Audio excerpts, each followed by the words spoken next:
12 items or less. The express lane. That's where they stick all the newbies, like me.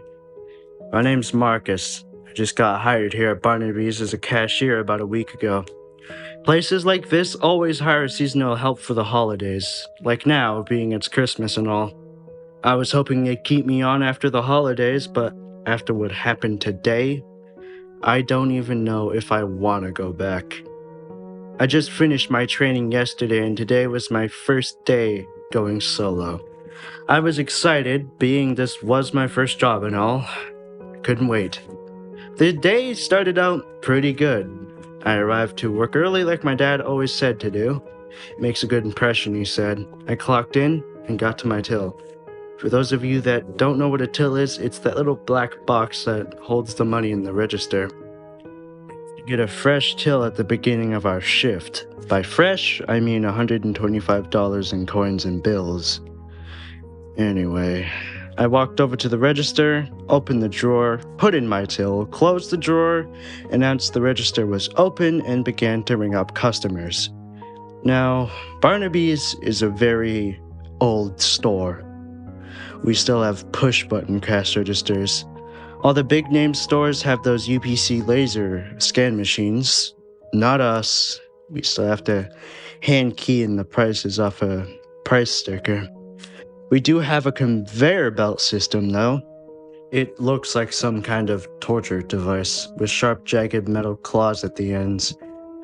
Like an escalator has, and the sensors that stop the belts only work when they want to. Anyway, it was about 2 hours into my shift.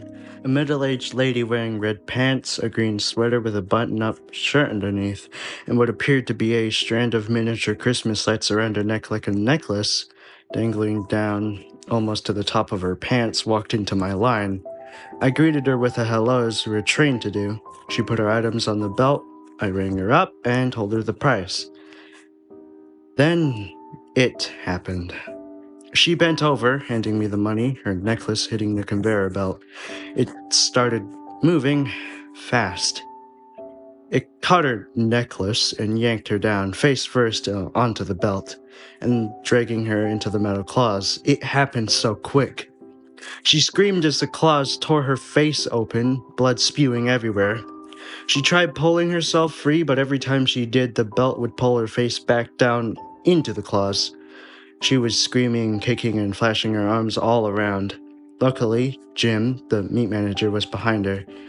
He was, involved in an incident last year, but that's a different story. Anyway, he whipped out his box cutter and cut the woman's necklace, freeing her. She fell back into his arms. Her face was absolutely mangled. Her left cheek ripped completely off, her left eye dangling out of its socket, and just blood pouring out of her face. It was gross. I covered my mouth and forced the vomit back down my throat. There were pieces of flesh sticking out of the claws on the conveyor belt, blood on the belt, the register, and the floor. Not to mention poor Jim, he was covered in blood as well. I was in shock. I'd never seen anything like that before, only in horror movies. But this was real life. She started shaking and twitching, gasping for air, then she just kind of passed out. Her body went limp, and I thought she was dead. Several people vomited as others fainted. Some were just standing there, videotaping on their phones. What the fuck is wrong with these people?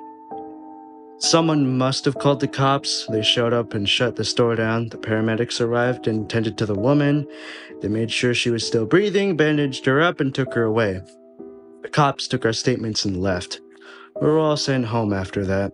I sat in my car for about 30 minutes, staring out the windshield, trying to pull myself together to be able to drive home. That was fun. I told my dad what happened, and he said that it was up to me if I want to go back or not. Then I thought about it. Then after hearing Jim's story the other day, this could be a pretty cool place to work. I'm definitely going back. I can't wait to see what happens tomorrow. Merry Christmas.